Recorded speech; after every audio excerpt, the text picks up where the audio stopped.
Hey there, everyone. You're listening to No Bed of Roses.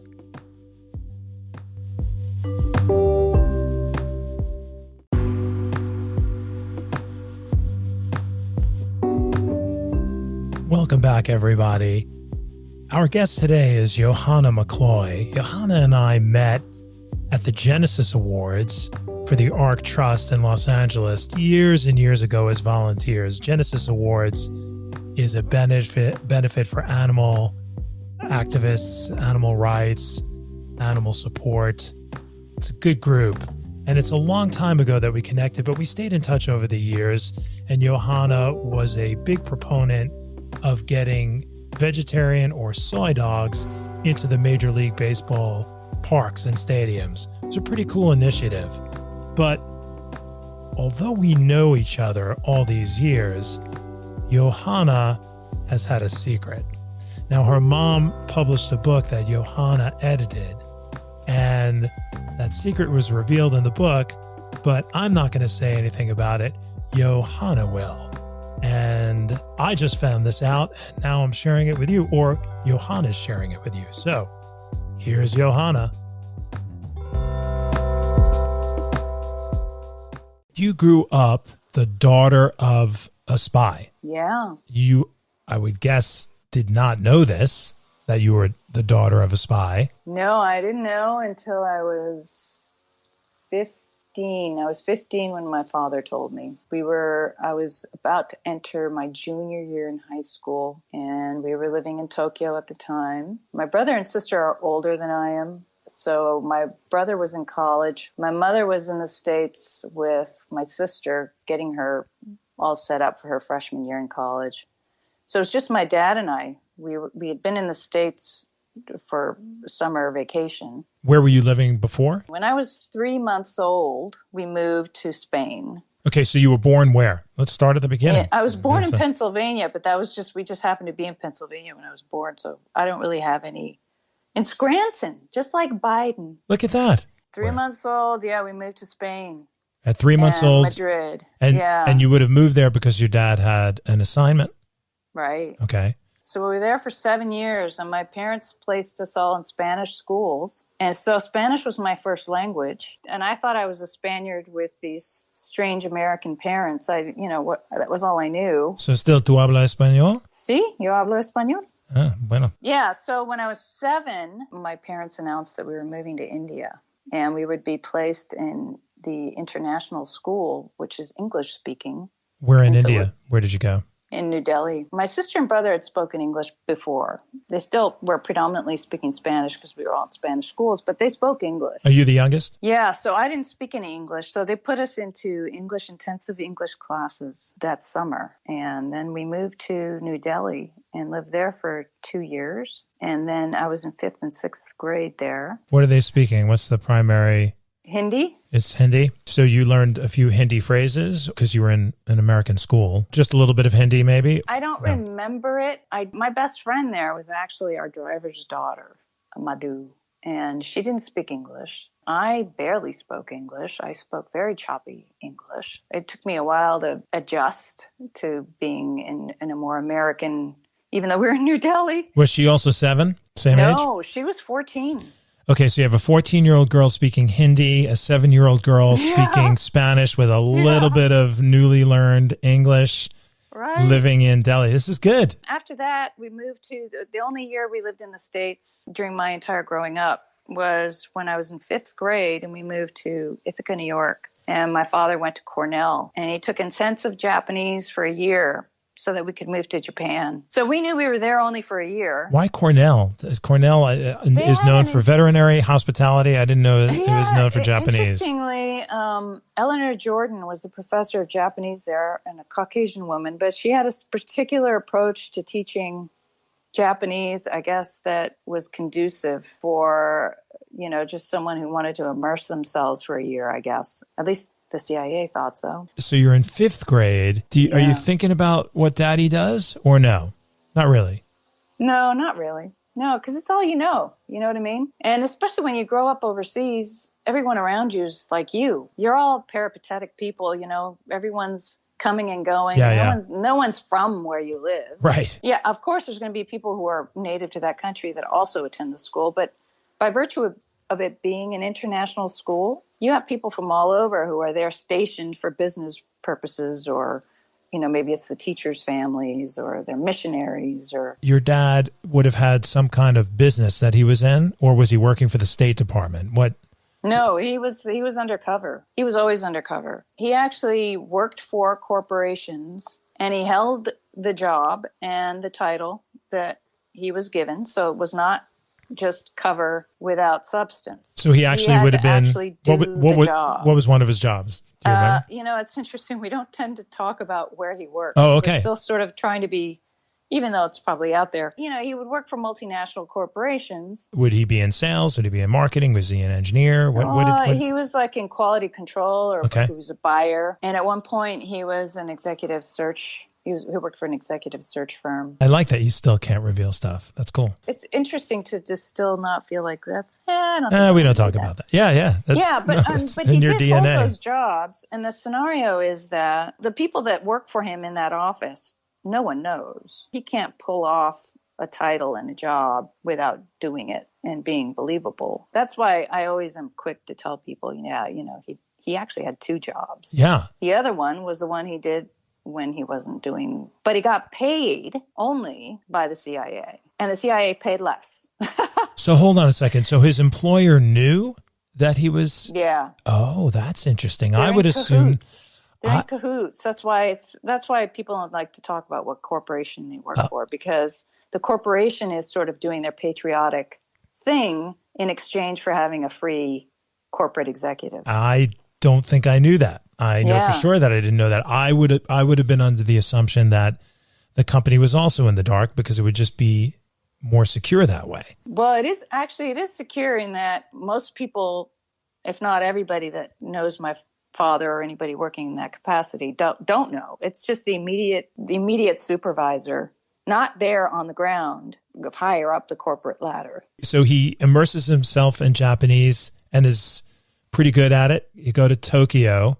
You learn any Japanese? Yeah, I mean, we went to international school, so it wasn't a requirement, but yeah, you pick it up. We were there for 6 years. So I was there from 6th grade until the end of my junior year in high school. I learned to do head, shoulders, knees, and toes in Japanese from sushi chefs. It's very really. It's a bit atama kata isa ashi atama kata isa ashi meto mimi to kuchi to ana atama kata isa ashi. It'll get you a free beer at the sushi bar every time. You know what? It's big. That would totally get you a free beer. I've never even heard that before. Oh, it's good. And let me tell you, by like round 7, where the sushi chefs are obliterated. I don't even know how they were holding their knives. And we're saying, atama, Jeff-san, atama, kata. It's awesome. Yeah. Life in Tokyo was good for you, because now how old are you now? You were in 5th grade. From 6th grade to the end of my junior year in high school. Good memories in Tokyo? Wonderful memories. Wonderful place to be in high school. Just really great. Very safe. I think about it now. We took the train to school, and it took probably an hour and 15 minutes, an hour and a half to get there. And it was 3 trains, about a mile walk. And we were always out and about throughout the city, taking multiple trains and buses and walking. And no one ever worried about the kids. No one. There was nothing to worry about. We'd go out Saturday night. We'd go to Roppongi, which was like the happening part of town where all the discos. Yeah, it's good disco. Discos were. Nice. And we'd go to the discos on Saturday night, be there until they closed. We'd be on the train system at midnight. No one ever worried about us, and they didn't need to. We were fine. And this is what year, Johanna? This is from, I was in Japan from 75 to 81. You're on your own in a way, right? I mean, just in a major city. Really enjoyed it. And then my senior year, we moved to Venezuela, Caracas. Caracas, huh? Okay. Yeah. So the Spanish comes back. The Spanish comes back, but oh, what a change. Yeah. You go from Castilian Spanish from Madrid. Oh, that's what I was going to ask you. So cinco seis siete, huh? Yeah. Yeah, so you go from that to Venezuelan Spanish, which is like, ¿qué? No entiendo. It's just a completely different accent. And of course, idioms and everything Right. are different. So it's like learning Spanish all over again in some ways. Caracas in the 80s, they were already a major oil power in Venezuela, right? Oh, yeah. A lot of people there were there because their fathers, in most cases, worked for oil companies. Yeah. A lot of Texans, I bet. Yeah, actually, there were quite a few. You go from being in a big city where you're totally fine and safe and secure and navigating ultra modern, everywhere. super clean. In Caracas, the international school was underfunded. The library was closed the whole year I was there. They had no sports, and walking around Caracas was not something that you did feeling very safe. Yeah, you could be kidnapped. One of the things that would happen, which I thought was a joke when I finally, made some friends and started hanging out and doing stuff on the weekends, people had cars, which was new to me. Everybody wanted to gravitate to the people who were able to drive because only a few people had cars. Right. You would have to have a stash of money with you in case the police stopped you. And I was told this, and I thought it was kind of a joke. I didn't think it was serious. But then it happened a couple times. You'd be in the car, and they'd stop you. The people who drove in Caracas, the Americans or whoever they were, my peers, they knew the drill. They were veterans. And they'd just roll down the window, and there'd be some exchange at the door, and then the cop would say, hey, we found this on you, basically. It would be either pot or cocaine. And usually it was pot. They would take the pot out of their own pocket and say, we found this on you. We would say, oh, here you go. And we'd give them some money. And they'd say, okay, we didn't find it on you. Be on your merry way. It was just like you had to have money on you. Gracias y vaya con Dios. It was a night and day experience. Whole new culture. Yeah, but fun. I mean, I enjoyed that too. I just was up for the adventure. From Caracas to where? Next stop? So I graduated from high school in Caracas.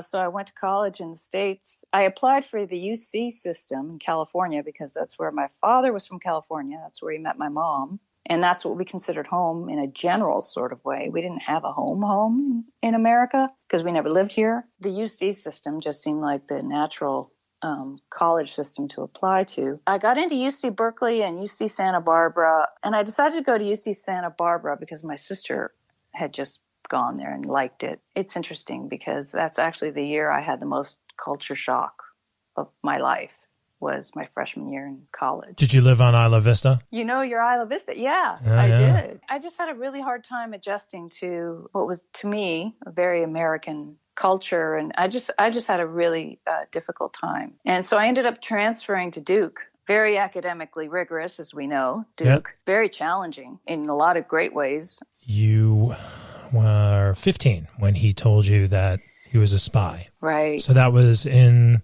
Caracas. That was in Japan. That was the summer before my last year in Japan. So it was the beginning of my time with my parents without my siblings around, because both my siblings were in college now. It was really different to know what my father did. It was a very interesting year for a lot of different reasons. Actually, I'm writing about that. I ended up befriending a football player whose father also was a spy. American football? Yeah. Okay. We had a football team. And he was on the football team. But this is in Tokyo. Yeah. All right, so hold on. So you're the daughter of a spy. You fall for a football player who's the son of a spy. Yeah, no, actually, I should correct you on that. I didn't fall for him, but we became very good friends. Oh, okay. Sorry. I thought, okay.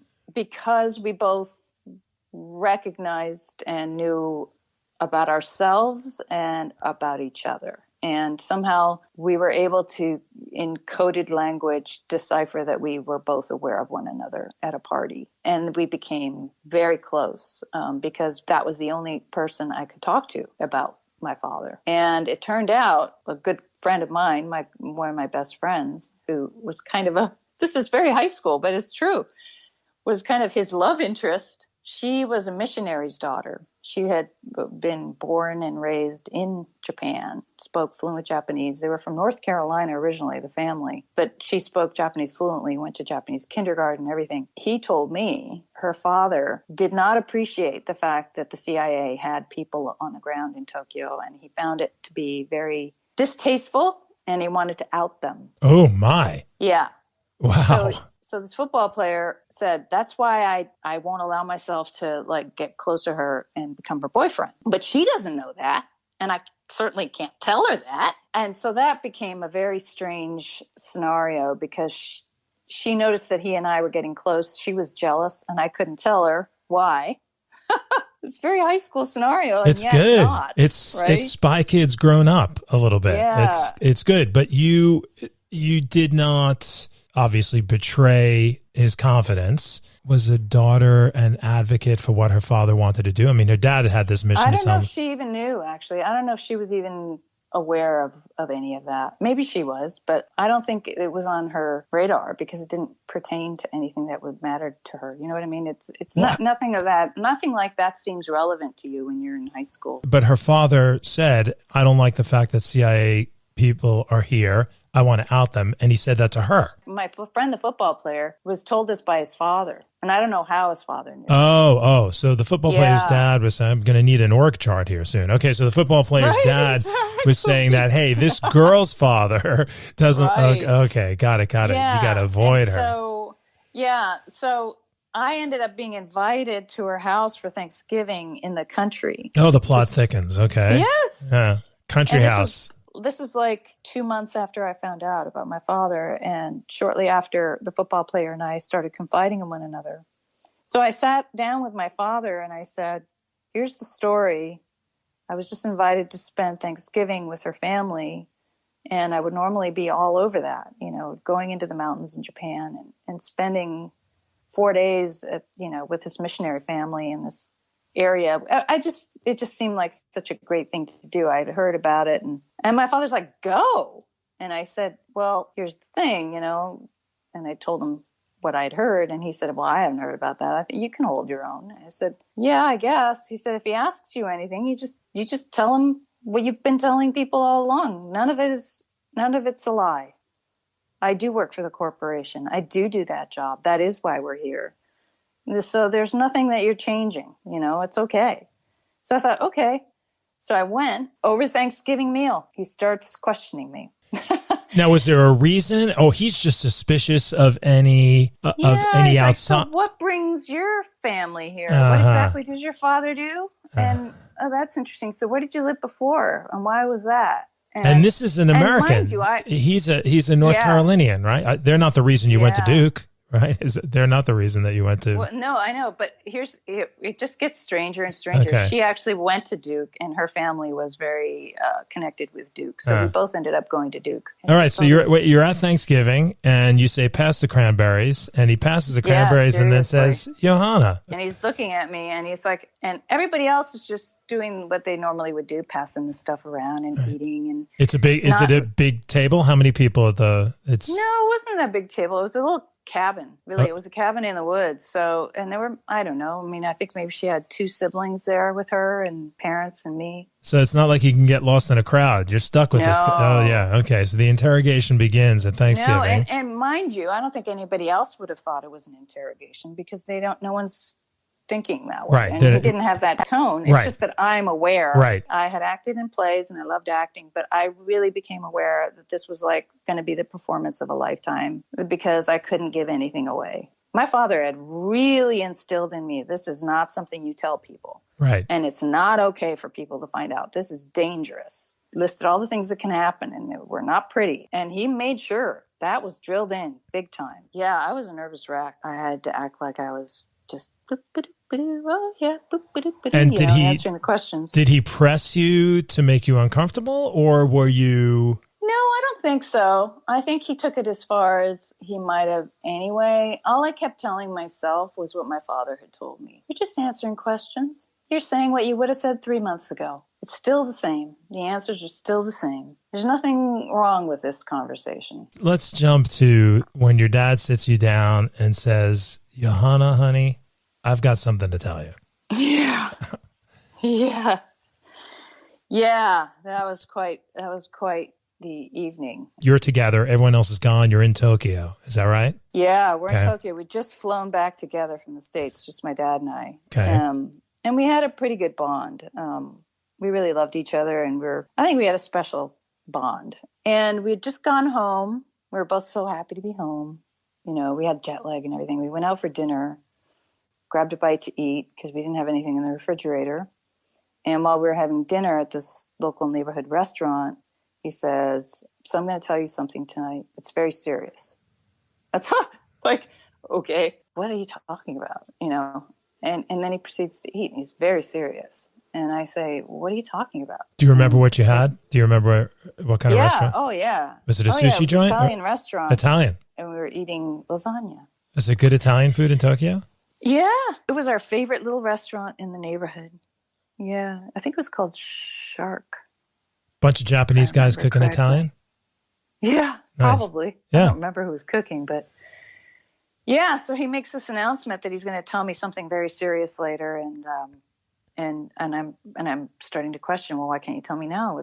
What is it? And he's like, I don't want to talk about it right now. We'll talk about it when I get home. I was like, why are you acting really strange? And the stranger he acted, the more concerned I became because he was so serious. He normally wasn't that, that intense. I was like, so I started thinking, do you have cancer? Does mama have cancer? Someone's sick? What's going on? And he said, when we get home. Oh, so he didn't want to talk about it in the restaurant? No. Oh, this is torture. I know. Wow. Yeah. So we get home and he says, I'm going to go upstairs and when I'm ready, I'll call you. I'm like, what the fuck? Right?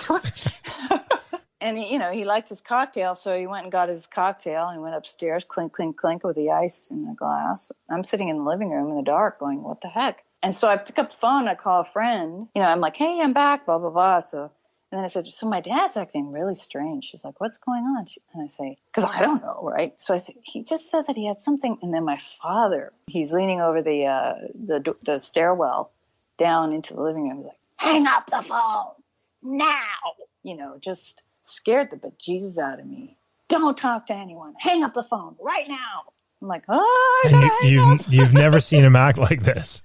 No. Is he's always a mild-mannered kind of guy, even-keeled? He was very charming. He was very David Niven-like. He was very very funny, very sharp. Just a very nice guy. Everyone liked my dad. Blonde like you?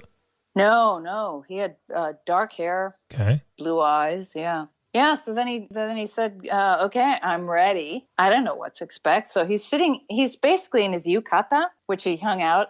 You know what a yukata is? It's one of those. Is it a robe? Cotton, yeah, it's like a cotton Japanese robe. Yeah, summer robe with the obi, a little tie. Okay. He just wanted to get comfortable. Is basically what it was.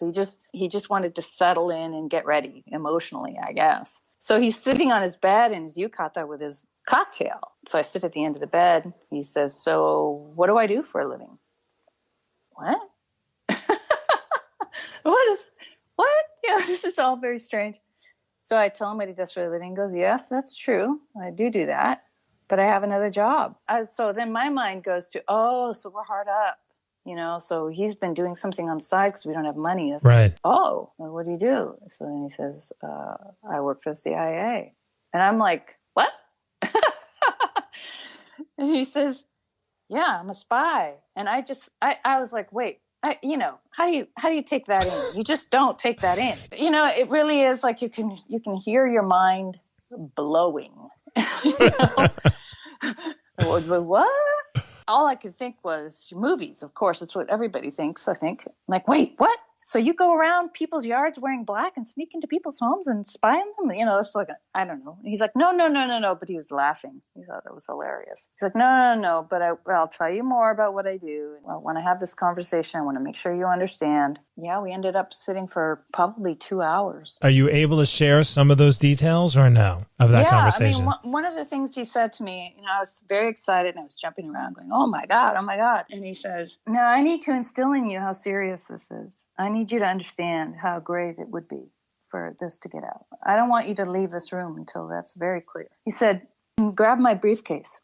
What is his cocktail? I picture your dad as a Manhattan guy, but I don't know what he's... No, he's actually a vodka on the rocks kind of guy. Vodka rocks? Did he have a particular vodka that he drank? I think at the time, I don't know if it was Stolichnaya. It might have been a Stoli. Just vodka rocks, not an olive, nothing, just vodka rocks. No. Was he the kind of guy that came home and had a cocktail every night, Johanna? Do you remember? Oh, yes. Oh, yes. Yeah. Okay. Oh, he liked his alcohol. He was a partier. He liked cocktail parties. He had cocktails every night. Interesting to me that he could have a cocktail or perhaps two. My father-in-law was a doctor, came home on time every day. Probably 3 martinis. Oh, yeah, that would be my dad. Right? Easily. To be able to drink like that and yet still keep a part of him in the vault seems pretty impressive to me. Yeah, although alcoholism is a real issue amongst CIA operatives. So there's a common thread there, you know what I mean? And one would guess it's the stress.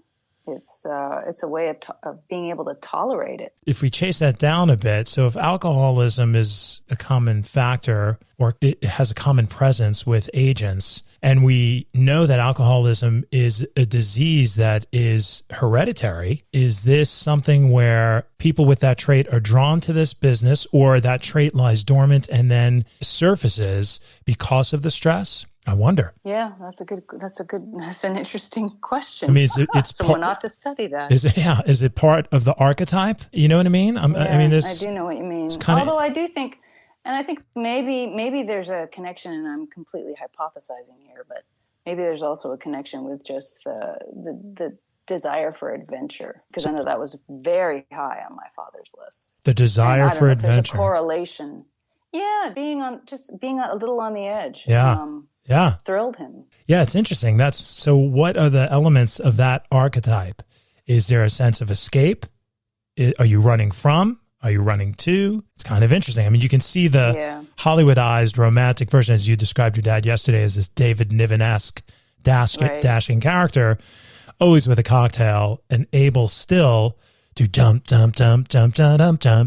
still be able to jump into action or keep his wits about him and stay on mission, whatever that may be. Let's get back to the edge of the bed and your dad telling you, go get my briefcase. His endeavor there was to really instill in me how serious this was, and that it wasn't just a funny story that was cool. And I'm thinking, why am I getting his briefcase? But of course, now it's like an interactive game, and I'm all up for it. So I grab the briefcase. He says, okay, open it. And I open it. It's a normal briefcase. And like I said, we'd just gone through customs. You know, we'd just flown in from the States, and he had his briefcase, and we'd gone through customs and everything. And so he says, what do you see? And I said, well, I'm trying to think, am I supposed to be seeing something? You know, I don't see anything that seems unusual. And he says, well, there's a hidden compartment.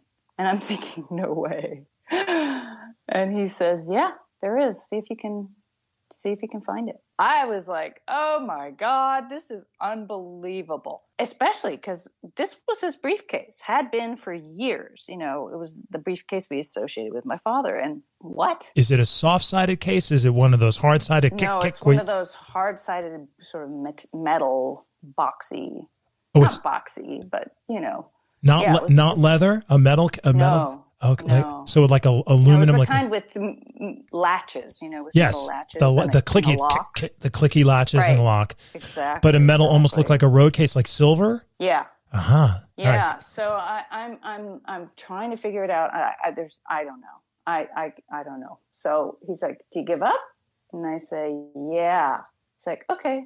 So he twists the briefcase in his direction, and he does a little something, and then twists it back, and the top part of the briefcase that opened up is now open, and I can see that there are materials there, sort of like looking like as if the liner had opened up. You know what I mean? Yeah. Folded over. Right. And I'm floored at this point. At this point, I'm starting. It's not as much funny and cute and amazing as it is scary now. So his point was or his goal was actually being met, because that scared me a little bit. You know, this was his briefcase, and now I'm recognizing, you know, what? You know, we've been going through customs of this thing. And, So the briefcase is it set on the bed? Yeah. The hinging part has opened up, but it looks, as you said, as if the liner has dropped down. Is that right? Right, exactly. Yeah. Yeah. Okay. The top liner. Yeah. I look inside and I see what looked to be like 2 passports and a notebook or two. And so he's like, do you see it? I said, it looks like passports. He's like, go ahead and take them out. And they were from different countries. And I opened them up, and there's my father. But it's, it was kind of silly, in my opinion. He looked kind of silly when he had a mustache and he had some kind of different hair, and they were fake. I mean, in other words, it was his picture, but they were passports with different names on them. Those were the identities that I guess he used when he needed to. And then the notebook were notes from meetings, handwritten, that he had had with different people. He had dated the notebook. And so he had a couple of them, and they were dated by month. And that was that. And so that pretty much did the job for me. And I didn't even know how to talk, really. I mean, I was just, you can't take this in the moment. This is something that takes a while to sink in, if not a year. You know what I mean?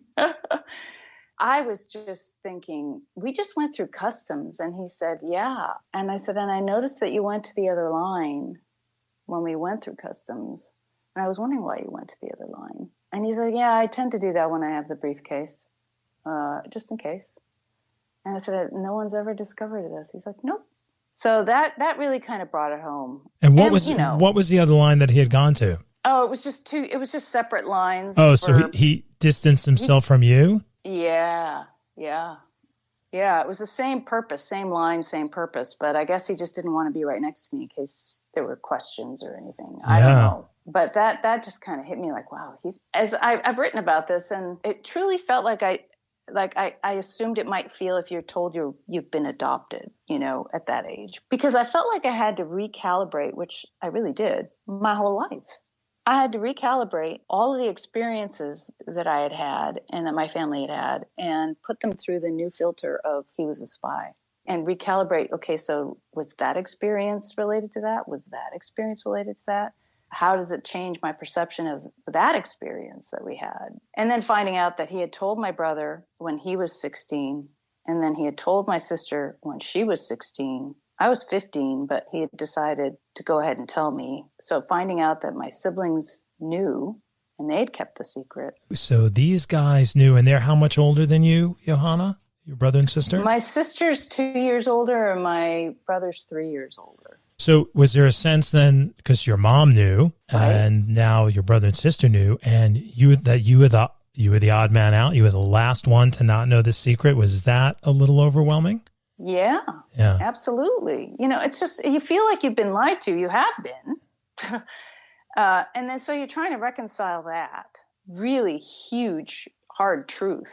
And you're the only one who didn't know for the past couple of years out of all the members in the family. Yeah, that took a while. That took a while for me to process. So you're sitting on the end of the bed. You're going through a mad rush of stuff, and your dad's sitting there looking at you, nursing this cocktail. Is that the end of the conversation at this point? Are you okay? Do you have questions? Oh, yeah, no. I mean, we talked for like 2 hours, all said and done. I mean, he went down and had a couple more cocktails as the time went by to refresh. At one point, he's like, I know this is an awful lot. You can ask me any questions you want. And if you want to take a break and go to your room, if you have any questions that come up, I'm right here. Just walk down the hall, ask me any questions. I know it's a lot. So that's what I did. I went to my bedroom, and I just, when you're a teenager, especially I think with girls, we tend to go, oh my God, I got to call my friend and tell her whatever, right? Whenever something exciting happens, or whenever you feel really stimulated by some experience, you want to share it. Well, just like you did when you walked back into your place. You called your friends and, hey, my dad's acting weird. That's right. And now I really have something to share. And I'm like, oh my God, this is the beginning of what it's going to be like to have to not share something, this big. I like not being able to share it with someone. That became something I learned over time. And it was actually a good trait to learn. You don't have to spew every time something, that gets your heart going happens. It can be enough on its own to experience, but that's a more spiritual level of a conversation. But yeah, so I went into my room, and I just started going, I guess, through the years in my mind and thinking about my own memories and recollections of things, and kind of like I said, running it through that new filter. And whenever something popped up that kind of raised a question, I would make a note of that. And then after I'd had a few of those, I would go down the hall and I'd say, "Daddy," knock, knock, knock. He'd say, "Yeah." I'd say, "I have a question." "Yeah. When this happened, was that because of, so," and he was very forthcoming. He wasn't, he was a very loving, very, very warm person. Was this a couple of trips up and down the hallway? Or yeah. It was. And he patiently just waited in his room for you to come to process and come back? He was reading. He was a big reader, so he was just reading in bed. I'm sure he was, who knows what, was going on internally for him, having just experienced that with me. Do you remember your top question or a few of the questions that you had? Like when we lived in India, we had 2 guards outside of our home in a little sentry. And it wasn't that ridiculously unusual, but it was a little unusual to have guards, a night guard and a day guard. I mean, they pretty much never really had to do anything. They were just there. But there was about a week or 2 where they escorted the kids to get on the school bus to go to school. And I didn't really understand why we were being escorted by the guards. Was it just your family or everybody in your enclave there? No, just us. Just you guys. So the guards were for your family? Yeah, just for us, just for our home. And so that was one of those memories that came up. And I said, what was that all about? He's like, yeah, someone threatened me and they threatened the kids. We just had to make sure you were okay. Well, there's some serious business, Okay. All right. Oh, yeah. So things like that. And then asking if anybody else had parents that did that. He said, yeah, you have a couple peers. And that's how I found out about the football player. He actually told me. He said, but you can't bring it up to them. Not everyone tells their kids. Sometimes they never tell their kids. Nor should you assume that it's okay for them to know about you. So that's how I knew that the football player was like me. Except that his father worked for the embassy. So the difference between my father and most other operatives overseas is that my father had no protection, was undercover, whereas others would work for the embassy or the government. And if for any reason if they were arrested or something happened, they were protected by the government. Whereas in my father's case, the government would say, we have no idea. He's not one of ours, can't help you. Total deniability. Yeah. Okay, so at 15, you get this bomb dropped on you. You now have a secret that you have to, along with the rest of your family, keep and honor. How did that go going forward? There were periods of time, most of the time, once I adjusted to the new paradigm, as it were, things were pretty much the way they always were. Nothing really had changed externally. Nothing had changed, but just the knowledge changed how I reacted to things and how I felt about things as they would happen. So that was a big change. Did you ever look at that briefcase the same way? No. Oh, no. No. And whenever he had to go away to do some reconnaissance work or to meet with someone before my mom came home. So I was alone in the house. It was the first time I'd ever been alone in the house in Tokyo because usually there was someone home. But because my mom was in the States with my sister and my brother was in college, it was just me alone in the house that night. I knew where he was this time. So that was really interesting. Normally, it was a business trip. Kids don't ask. They're not really that interested. It's a businessman goes on a business trip and has to stay overnight. Teenagers aren't necessarily going, oh, and what is that all about, Dad? What are you doing? Not at all. So, no.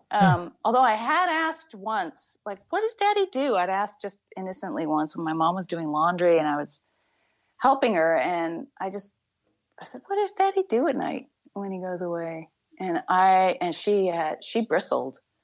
And I remember thinking, was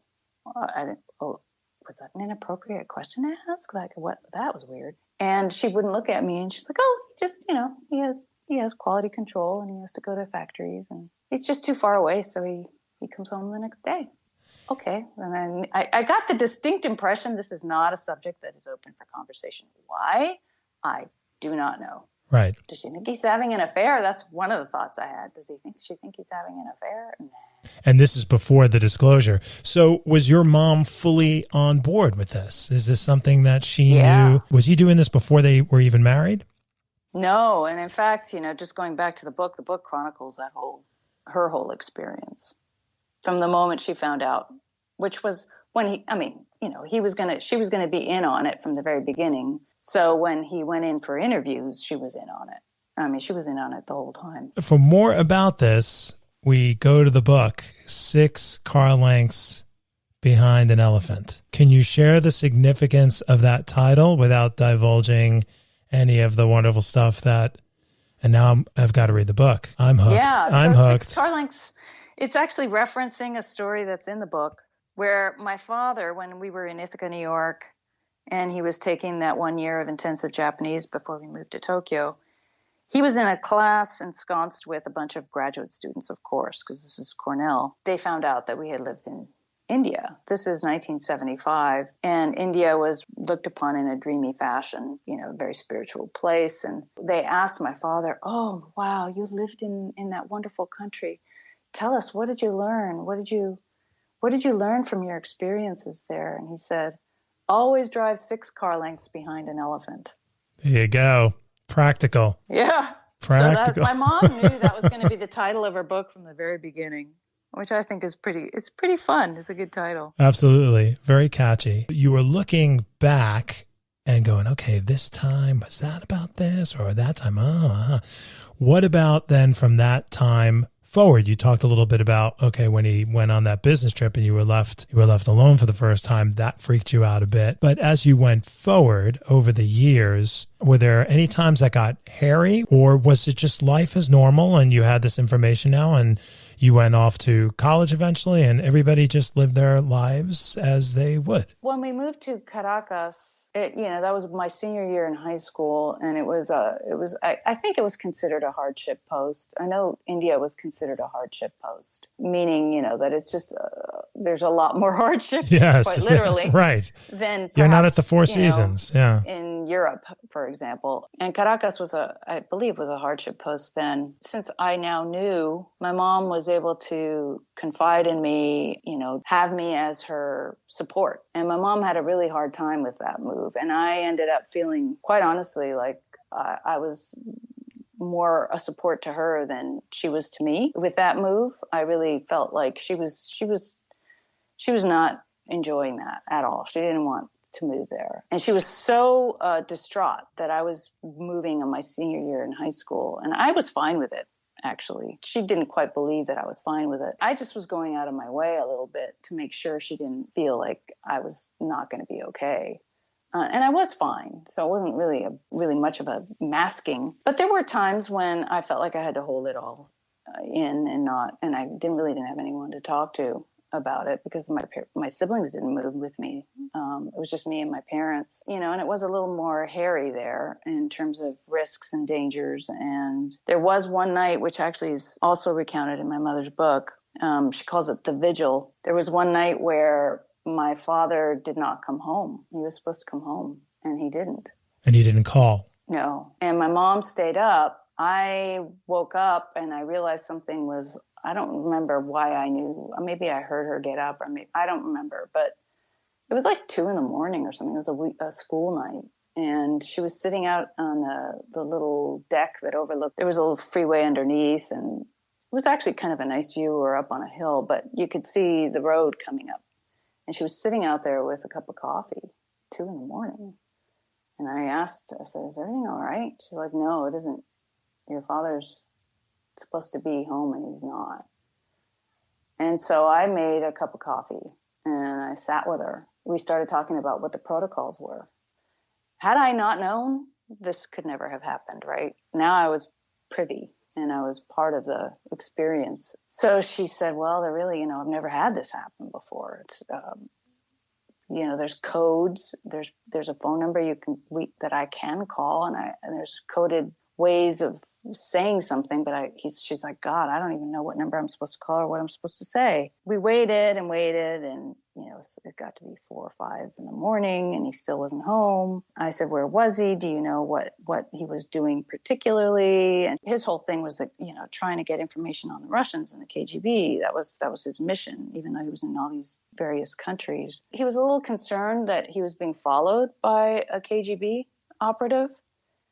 So that didn't sit well. And so this is one of those experiences where the fantastic story and the reality, you're trying to just kind of integrate the two and recognize that it is a reality. And it is a fantastic story, but it's also, wow, what does this mean? And what could this, and where is he? And she made a phone call to somebody and tried to use whatever coded language she could recall was necessary, and the person on the other end had no idea what she was talking about.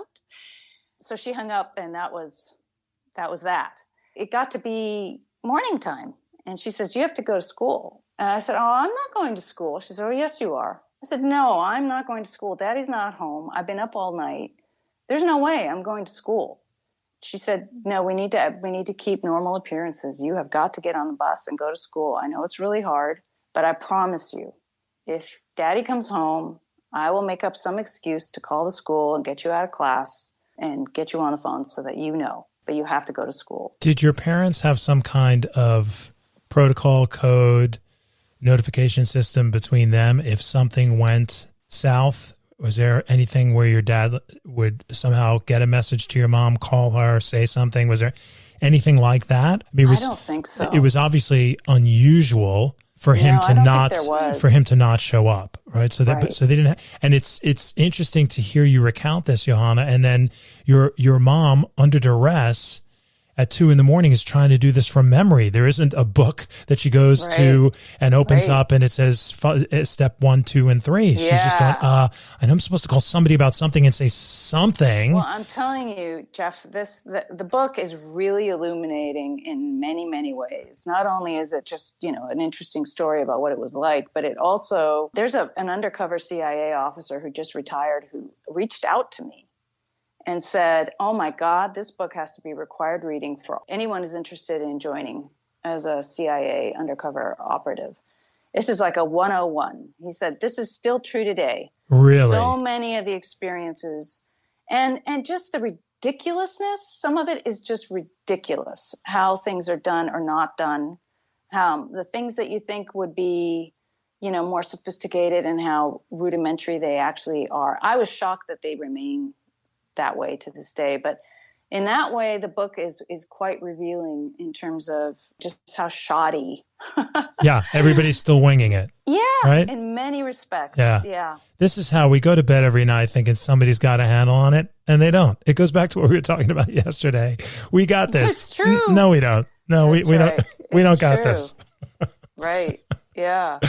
What a crap show. Okay, so your mom convinces you to get on that school bus because now she did the smart thing. She said to you, we have to keep up appearances. I'm guessing that the portion of you, Johanna, that was honoring that moment in your dad's room where he said, this is it. Now you're in. Right. Was activated. And you go, okay, I'm going to school. Yeah. I mean, I felt like quite the grown-up, I got to say. I had to be. Yeah. I really had to be. And I was just, I hadn't slept. And this is pre-cell phone. How are you going to hear? The only way you're going to hear is, like you said, your mom's going to call the school and say, can Johanna come to the phone? Right? That's the only way it's going to happen. Which is what happened. So I was in the middle of class. I was in the middle of class, and the door opened, and I don't know, an administrator of some kind, I can't remember who, peers in and says, Johanna, you have a call? Holy cow. Does your heart stop? Yeah. Because you don't know what this call is. Yeah. That's right. Wow. So, like, keep, act normal. Everything's fine. And it was in the principal's office. For whatever reason, I don't know why I had to take the call. I don't know how all that worked. But there's the principal sitting at his desk, and it's his phone that I'm supposed to pick up and talk to. And he's sitting there right next to me. Doesn't he doesn't offer, would you like some privacy? He doesn't. No, I don't think no, I don't think my mom set it up for him to think that was necessary. Oh, yeah. I don't know. Okay. That makes sense. Right. Okay. So he's just sitting there. And so I pick up the phone. She says, "It's Mama. Daddy's fine. We'll talk about it when you get home." She doesn't say the rain in Spain stays mainly in the plane. And you reply with yellow umbrellas at midnight. That would have been a little more suspicious. Yeah, just a tad. Okay. And then when I got home, it was an icy cold environment. They were not speaking.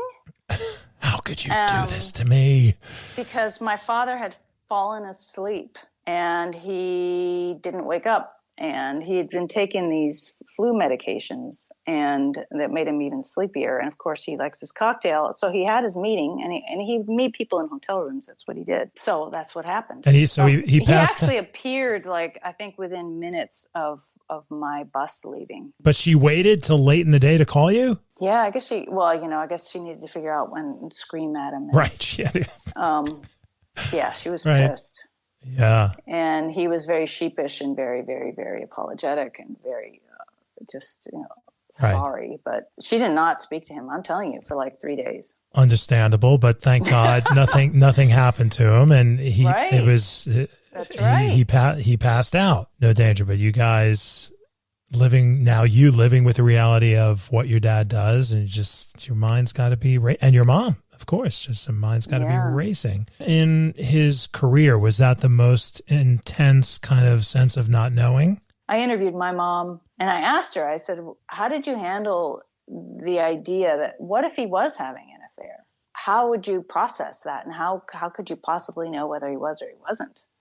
If the nature of what he had to do was going to hotels and staying away overnight on a regular basis. So she said, I just couldn't allow myself to go there, basically.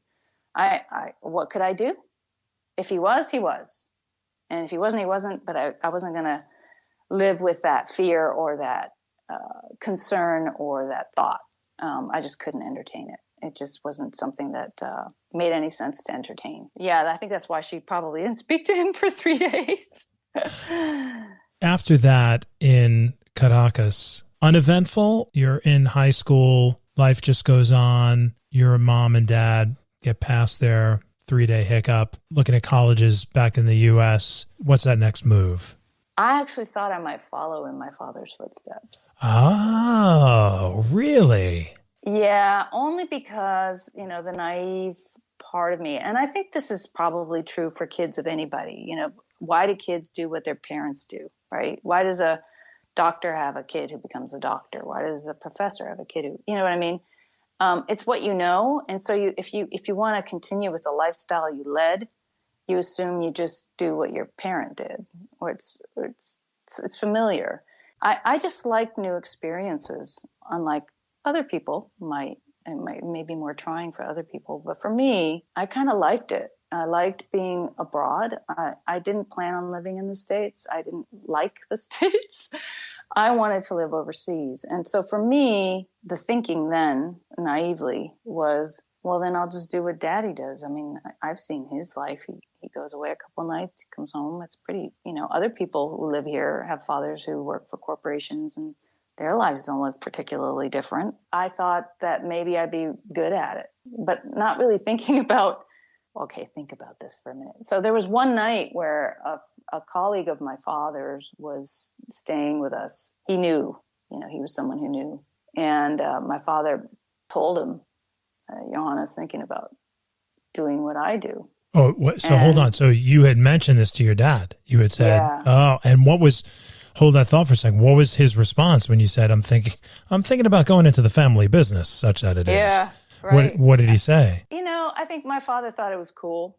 I think my father really got a kick out of it. I think his ego was being fed a little bit, and maybe he wasn't able to be as objective. My mom did not like it at all.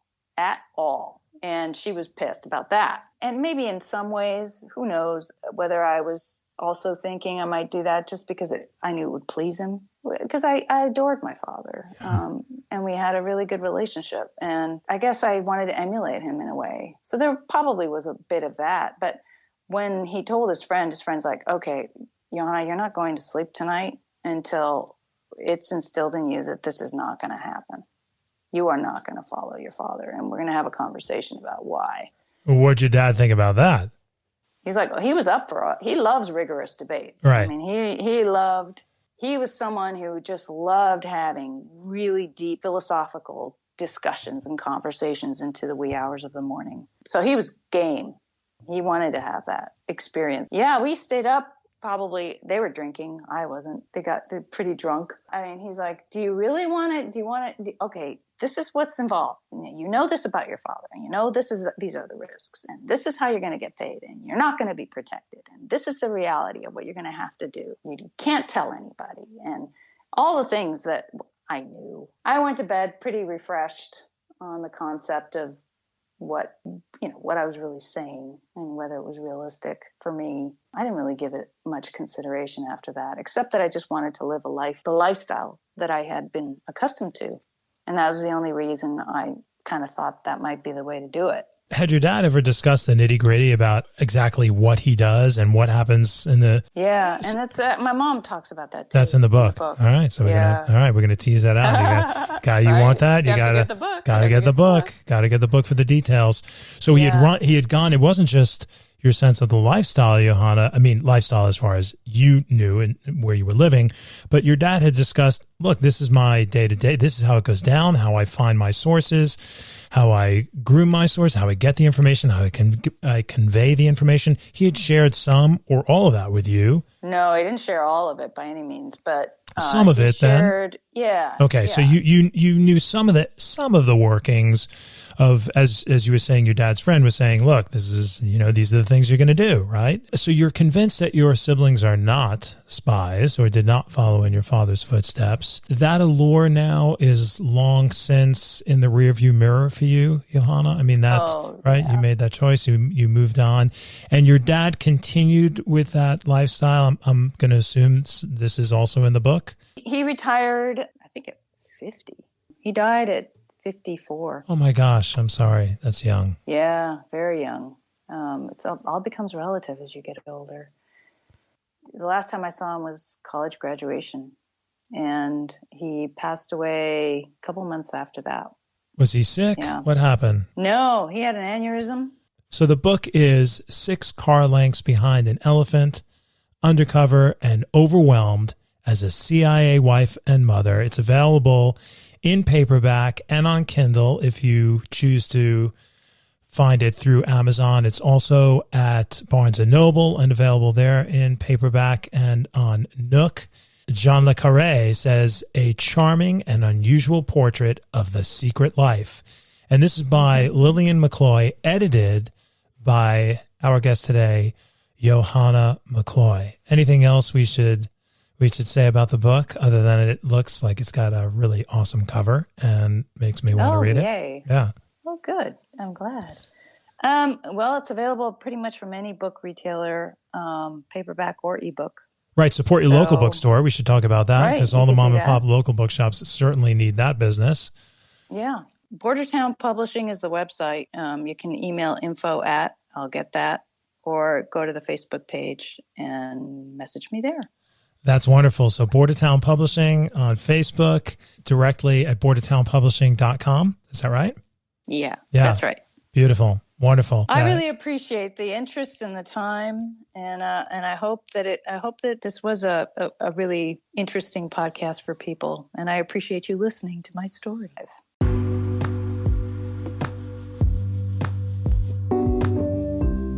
How do you think you might react if you were sitting at the edge of your father's bed and were told that he was working for the CIA, was a spy? Huh? The next time somebody says, go get my briefcase, maybe you're going to think twice. Oh man, I loved hanging out with Johanna. I hope you enjoyed her story. I'm looking forward to reading 6 car lengths behind an elephant. Sounds fascinating. And you can find out more about Johanna at her wonderful website, daretobefabulous.com. That's for Johanna McCloy, Dare to Be Fabulous.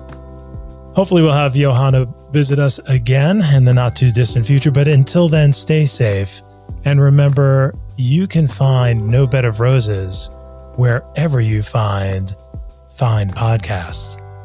Thanks for hanging out. See you again soon. Bye.